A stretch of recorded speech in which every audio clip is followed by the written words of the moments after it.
Eyes as the sun hit his scales. Bo sat up in his bed and laughed. Wildroot's eating breakfast, he said.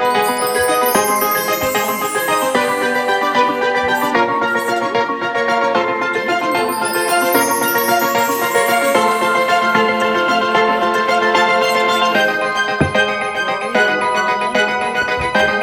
And so was Griffith.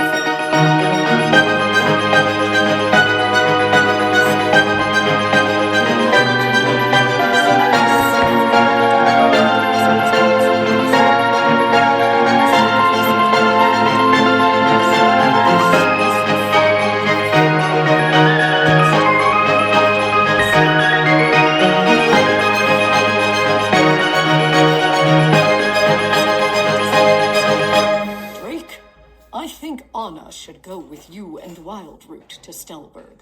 Since flower dragons like sunshine, Kepri might be useful. Hooray! Anna exclaimed. Rory and Bo, you'll stay with me. I've been away for some time, and there is much to do here at the castle, Griffith said. Now, everyone, let's eat. The cook made currant buns. Drake sat down and picked up a bun dotted with purple berries. Griffith, we're going to try to find the boy in the Dragonstone as soon as we get to Stelberg, he said, taking a bite. That is smart, Griffith replied. There is a reason my stone showed you the boy. After breakfast, they all went to the dragon caves. Worm and Kepri came out of their caves. Worm, we need to transport to the village of Stelberg, Drake announced. Then Drake heard Worm's voice in his head. Wildroot is worried. He says the villagers do not know about flower dragons. His tribe lives a quiet life, hidden among the starflowers, and they like it that way. Drake told the others about Wildroot's fear. Griffith extended his right pointer finger, and sparks shot out. A cloth pouch with a strap magically appeared. Wildroot can hide in this bag, Griffith said. Thanks, Drake said. Worm, let Wildroot know. Wildroot climbed inside, and Drake slung it over his shoulder. Griffith handed Drake a green dragon stone that dangled from a gold chain. Give this to the new Dragon Master when you meet him, Griffith instructed. Drake nodded.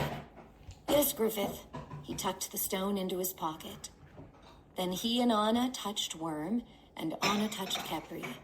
Worm, take us to Stelberg, Drake cried. Worm transported them in a flash of light. Drake blinked. They had landed in the middle of a village square. Behind them was a carved wooden statue of a winged dragon as big as Worm. Drake read the plaque at its base. The legendary dragon of Stelberg, he said. Suddenly, villagers surrounded them. They pointed at Worm and Kepri. Dragons! A man yelled.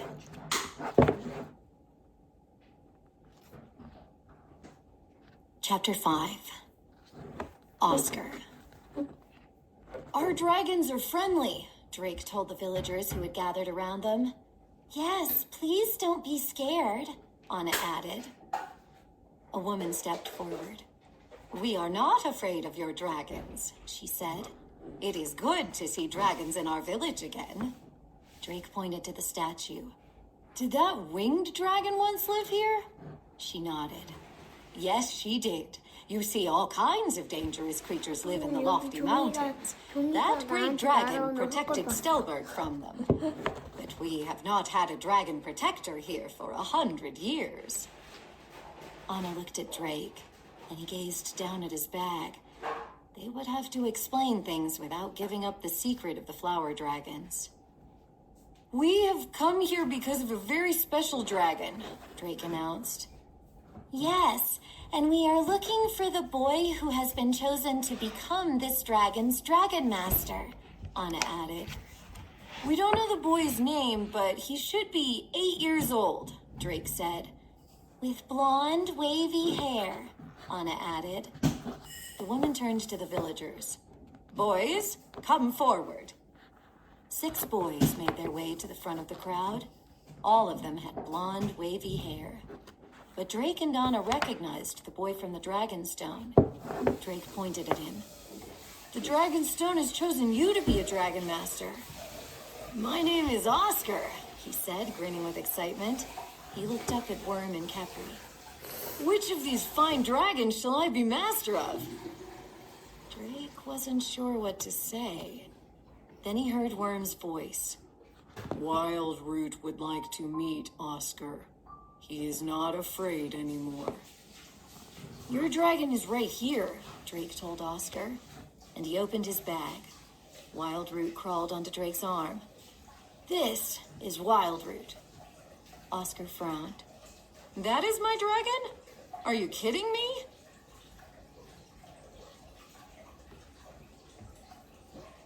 Chapter 6. A Mystery. The villagers all started to talk at once. Drake even heard some laughter. "What kind of a dragon is that? It's too small to be a dragon." Anna motioned to Oscar. "We should go somewhere quieter to talk about this."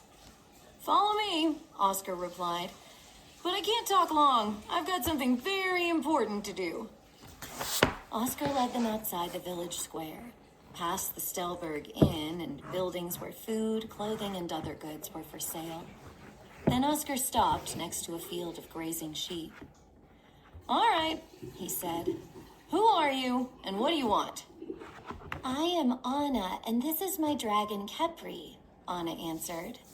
"And this is Drake and his dragon Worm. We're from the kingdom of Bracken." "Wildroot here is a flower dragon from these mountains," Drake explained. "He traveled to find us because his tribe needs help. A monster is headed this way." Oscar frowned. "A monster?"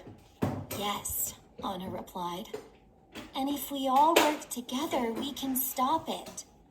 "But we can't do it without you," Drake added. "You and Wildroot need to learn how to work together. As his Dragon Master, you can help him tap into his powers." Oscar pointed to the backpack he wore. "Can't you handle this without me?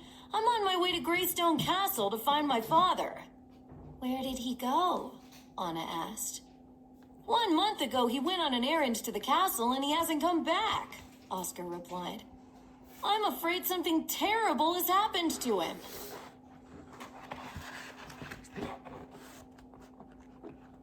Chapter 7. The Valley of Starflowers. Oscar began to walk away. "Sorry I can't help you," he said. "I have an idea," Anna called out to him. "If you come with us to help the flower dragons, then we will help you find your father." Oscar stopped. "Really?" "Yes," Drake replied. "Worm can transport us to that castle in the blink of an eye. You won't have to walk there."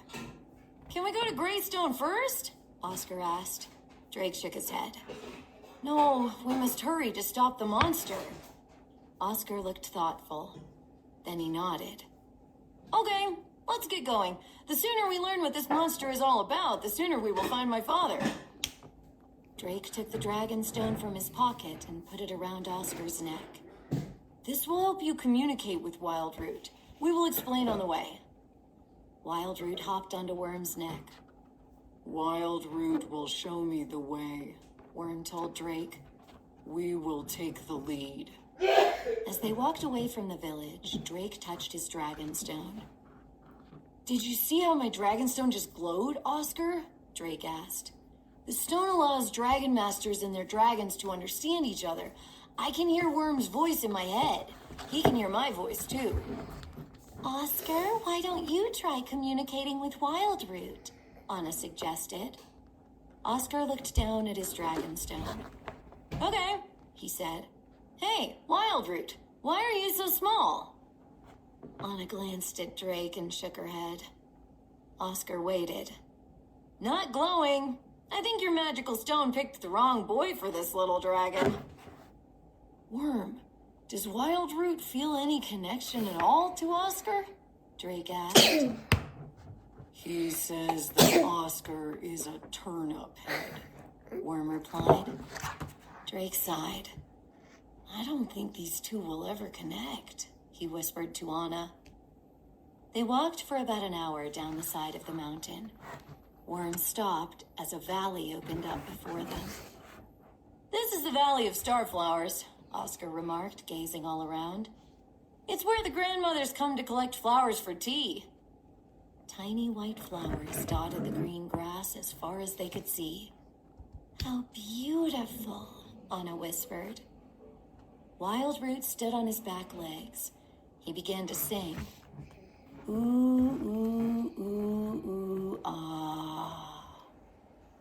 The air sparkled with glittery mist, and dozens of flower dragons appeared among the flowers. Drake gasped. I've never seen so many dragons before.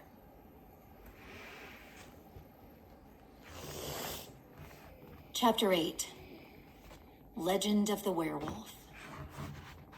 The flower dragons swarmed around the dragon masters and their dragons. They made excited chirping sounds. They seemed to be communicating with Wildroot. Worm, why didn't we see the flower dragons at first? Drake asked. Wildroot says that flower dragons release a special mist. The mist keeps humans from seeing them. When Wildroot sang, the dragons stopped the illusion. That is an amazing power, Anna said. Even Oscar seemed impressed. Yes, that is a pretty good trick. Drake heard Worm again. The flower dragons get all their powers from drinking starflower nectar. These flowers and dragons are connected. As Drake repeated this news, a tiny creature flew up to the newcomers. Drake recognized her as the forest sprite that Wildroot had shown Worm. Are you Bright-Eye? He asked. The flower dragon's friend who can see the future? She bowed her head in greeting. Indeed, I am. I live with others of my kind in the nearby forest. We look out for the flower dragons. Drake and Anna introduced themselves and their dragons. Bright-Eye smiled. You are the dragon masters of Bracken, the ones who help others. I am Oscar, and I'm not from Bracken, Oscar said. I am Wildroot's dragon master, or at least that's what Drake says. Wildroot jumped off Worm, dashed over to Bright-Eye, and started to chirp. Wait, do you and the dragons understand one another? Drake asked the forest sprite. Bright-Eye's golden eyes twinkled. When you are as old as I am, you understand many things. Wildroot told us you saw a vision of a red-eyed monster, Anna said, and that you need our help. The fairy nodded. I fear that the flower dragons and the people of the village are in great danger. Let us see where the monster is now. She produced a twig from her belt and moved it in circles. A ring of golden fairy dust formed in the air. Inside the glittering ring, an image of a spooky cave appeared. Red glowing eyes peered from within. Then the creature let out an eerie howl. Drake shivered. I know that howl, Bright-Eye said. This monster is a werewolf. It will be here soon. She waved her wand, and the fairy ring and the image inside disappeared. I know what a wolf is, but what's a werewolf? Drake asked. Oscar spoke up. Everyone in Stelberg knows about werewolves, he said. They are fierce, hungry monsters, much larger than wolves. A werewolf eats anything that moves. Yes, Bright-Eye said. But the werewolf is also a poor, cursed creature. White berries called moonberries grow in the deepest part of the forest. Any creature that eats one will turn into a werewolf. Drake frowned. Is there a way to undo a werewolf curse? I am not sure, Bright-Eye replied. Our parents teach us a rhyme about werewolves that could be helpful, Oscar added. The werewolf will bring only danger and doom unless it is stopped by the dragon's bloom. Dragon's bloom, Bright Eye repeated. Nobody knows exactly what it means, Oscar said. I think it has something to do with the legendary dragon of Stelberg. Drake's head suddenly filled with Worm's words. Wildroot is very excited. The flower dragons have a special power called Bloom. He thinks the rhyme means that Bloom can stop the werewolf. But they must perform Bloom in bright sunlight. What if the werewolf attacks at night? Drake repeated Worm's words. Then he said, the flower dragon's bloom power might be the key to stopping the monster. But if the werewolf comes at night, we're doomed. Anna smiled and looked at Capri. Let's show them what you can do.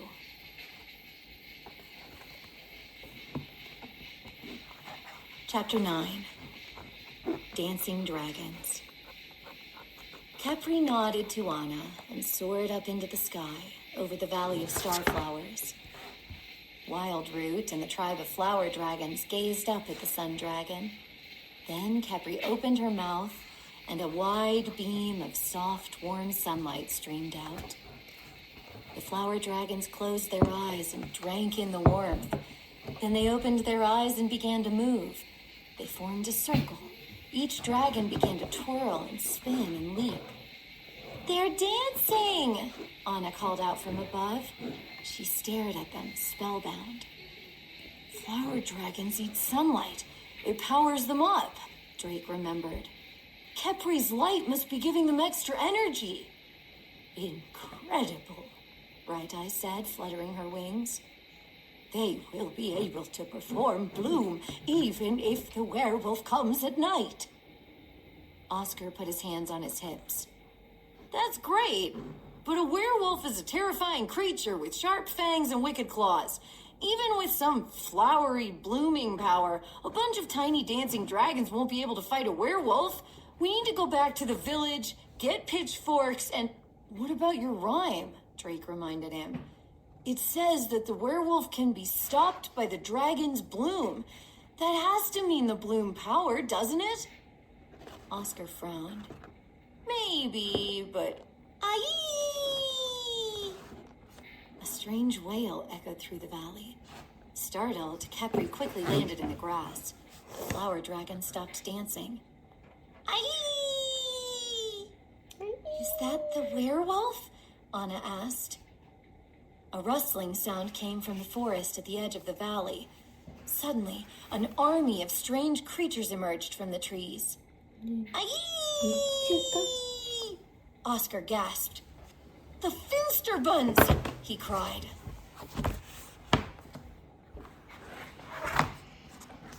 Chapter 10. The Finsterbuns. The strange, small creatures charged forward. Drake squinted. They looked like rabbits, but different. Each one had leathery wings, sharp teeth, and antlers. Drake gasped. The Finsterbuns look like dangerous mini monsters. They're more weird than dangerous, Oscar explained. They live in Finster Hollow, on the other side of the village. We stay away from them. If you touch one, you'll sprout furry bunny ears and a fluffy tail. Old Man John touched one when he was a boy, and he still wears a hat all the time. Anna took a step back. That is definitely weird. Aye! Hundreds of Finsterbuns, more than Drake could count, raced onto the field and quickly began munching on starflowers. Chee! Chee! Chee! Wildroot chirped in alarm and jumped on Worm's neck. Seconds later, Drake heard Worm. Wildroot says that if the Finsterbuns are not stopped, they will eat all the starflowers. Drake remembered Wildroot saying that starflower nectar is what feeds the flower dragon's powers. Without the nectar, the dragons couldn't perform Bloom. We have to stop the Finsterbuns from eating the starflowers, Drake cried. Worm, freeze them! Worm's eyes began to glow bright green. All the Finsterbans stopped moving. Drake looked at Anna and Oscar. Worm can't hold them like this for long. We need to find a way to get rid of them without hurting them. Why did they come here in the first place? Anna wondered. Just then, Bright Eye flew over. I have had another vision, she said. The werewolf entered Finster Hollow earlier today, and the Finsterbans fled. It is very close now. It will be here by nightfall. Then we need to get these Finsterbans out of here fast, Drake said. The flower dragons need to feed on starflowers to get ready for the werewolf. Oscar's eyes lit up. I know. The Finsterbans are clearly hungry. We can lead them to the big field of chamomile flowers that's between here and the village. There's plenty of chamomile in the mountains, so the Finsterbans can eat all they want.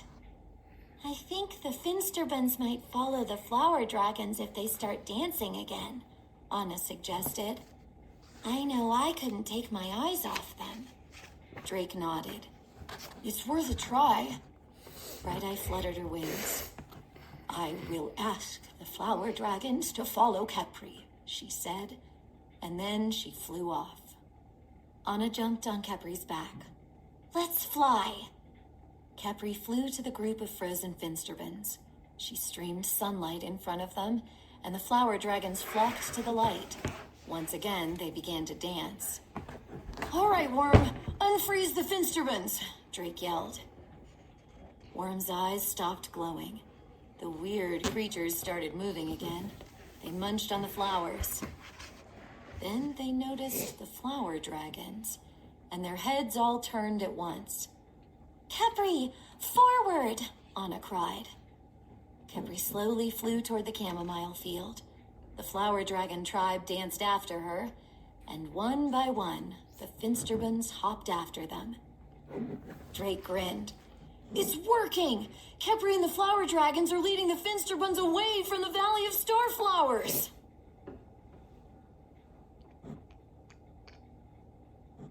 Chapter 11. Night Falls. Drake and Oscar walked behind the hopping Finsterbans. Wildroot danced on Worm's neck as the Earth Dragon crawled along. Worm, thank you for freezing those Finsterbans, Drake said. Oscar sighed. Your dragon has very amazing powers. You are lucky to be his dragon master. I am, Drake agreed. But I had no idea how powerful he was when we first met. Worm surprised me. I do not think Wildroot will surprise me, Oscar said, looking at his dragon. Listen, the Dragonstone chooses every dragon master for a reason, Drake said. There's a reason why it chose you. You knew the poem about the dragon's bloom? It was your idea to bring the Finsterbans to the chamomile field. And the danger isn't over yet. Who knows what else you and Wildroot will do? Oscar frowned and didn't reply. When they finally reached the chamomile field, Capri stopped her sunlight. The flower dragons stopped dancing, and the Finsterbans sniffed the air. Then they began munching on the chamomile flowers. Anna swooped down on Capri and landed beside Worm. We did it, she cried. Drake gazed at the sky. It's almost sunset. We should hurry back to the valley. Anna grinned at the flower dragons. Who wants a ride? She asked. Several of the dragons happily climbed on Capri's back. The sun dragon took off, flying low. When everyone returned to the valley, Drake gathered the flower dragons together. Worm, please tell them to get ready for the werewolf. They should drink lots of starflower nectar to power up, Drake instructed. Worm nodded. Soon, the flower dragons spread out across the field and began to sip the nectar. Oscar took off his backpack. I brought some food for my trip to find my father. We should all eat something. As the sun went down, Anna built a small fire in a clearing on the edge of the flowers. The 3 dragon masters sat near it, watching the flames as they ate. Worm, Capri, and Wildroot stayed close by. This plan is madness, Oscar said. There is a werewolf on the way. We need weapons. I think Wild Root and the rest of the flower dragons will come through, Drake told him. Yes, Anna agreed. I have seen dragons do some really amazing things. Oscar looked up at the stars. I certainly hope their power works, so we can go look for my father soon. Wild Root can come with us, Drake said. I'm sure you two will bond on the trip. Oscar shrugged. Maybe. Wild Root is very cute, but I've always dreamed of being Dragon Master of a big, strong dragon, like the legendary dragon of Stelberg. Behind Oscar, Drake saw Wild Root frown. The little dragon hopped off Worm and walked away. Drake sighed. Oscar, I think... Oh! A howl came from the forest. Drake felt a chill deep in his bones. Oscar jumped up. The werewolf is here!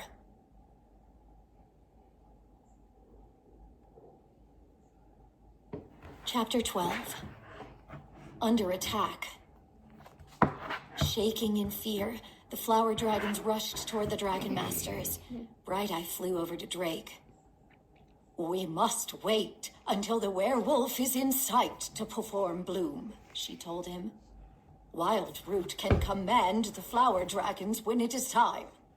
Ow! The werewolf howled again. Drake's head snapped to the right. That howl came from another direction. Are there two werewolves? The creature is circling us, Worm told him. It will force us into a small group so that it can attack us all at once. Can you sense where it is and freeze it? Drake asked. It is moving too fast right now, Worm replied. Perhaps when it gets closer. Oh! The howl was louder this time. The hair stood up on Drake's arms. The werewolf is circling us, Drake yelled. Anna, get Kepri in place to charge up the flower dragons. Anna jumped on Kepri's back. Kepri, fly! Wild Root and the rest of the flower dragons grouped together. Worm, Drake, and Oscar stood near the tiny dragons, keeping an eye out for the werewolf. Oh! Drake, the werewolf will attack any minute, Worm warned. But before Drake could warn the others, the werewolf charged at them, snarling and snapping its jaws. For a second, Drake couldn't breathe. The creature was as big as a horse, with muscles rippling under shaggy brown fur. Two red eyes glowed on its face, and rows of yellow, sharp teeth filled its huge mouth. Drake shook off his fear. Worm, freeze it, he yelled. Worm's eyes began to glow, but the werewolf was faster. It leapt through the air and tackled Worm, knocking him to the ground. It snarled and unfurled its jagged claws. Overhead, Anna cried out, Kepri, sunlight! A burst of bright golden light lit up the night, distracting the werewolf. Kepri flew in a tight circle around the flower dragons, focusing her light on them. Dragons, soak up the sunlight, Bright Eye called out. The flower dragons lifted their faces to the sunlight. Grrr. The beast leapt away from Worm. It jumped over the earth dragon and lunged toward the terrified flower dragons. Worm! Worm! Are you all right? Drake cried, running to his dragon. Oscar dashed past Drake and jumped in between the werewolf and the flower dragons. Leave these dragons alone, you monster! He yelled.